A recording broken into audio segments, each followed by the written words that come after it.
Halo semuanya, di video ini saya akan memberikan bagaimana konfigurasi untuk mencegah flooding attack pada mikrotik.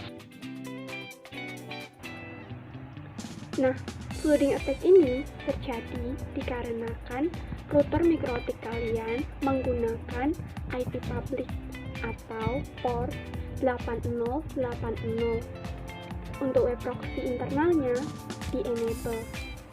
Nah, dengan kondisi seperti itu, maka IP public kita bisa dimanfaatkan oleh attack maupun abuser dengan cara menggunakan IP public kita sebagai proxy server untuk keperluan spamming maupun kejahatan cybercrime lainnya. Impact dari terkena flooding attack ini yaitu resource router atau server yang terkena flooding akan mengalami overload, lalu lintas data di local network dengan mengalami full traffic sehingga mengakibatkan koneksi internet menjadi down. IP public yang terkena flooding akan dianggap melakukan aktivitas spamming dan masuk ke dalam blacklist, sehingga IP public harus disetting agar bersih dari spam. Nah, cara untuk mengatasi flooding attack ini yang pertama adalah nonaktifkan web proxy. Klik menu IP web proxy, hilangkan tanda checklist untuk menonaktifkan proxy. Jika sudah, klik OK.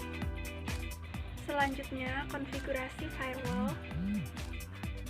Klik IP firewall. Kemudian, set filter rules. Klik tanda plus untuk membuat konfigurasi baru. Klik tab general, isi chain dengan input. Isikan protokol dengan TCP. Pindah ke tab action. Isi kolom action dengan add src to address list. Lalu isi address list dengan nama untuk list IP yang akan dikarantina.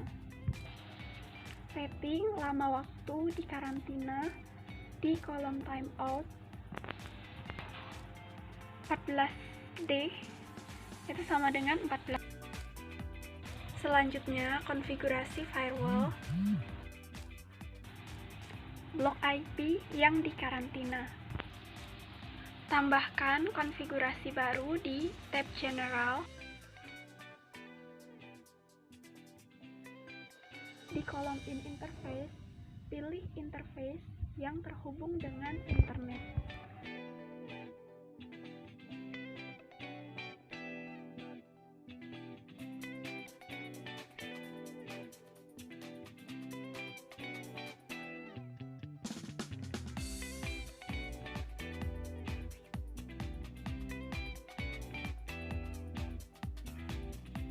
Kemudian klik tab advance. Isi src address list dengan nama list karantina yang sudah dibuat sebelumnya. Klik tab action, isi kolom action dengan drop. Jika sudah, klik OK. Jadi, seperti itulah cara membuat konfigurasi untuk mencegah serangan flooding attack pada mikrotik.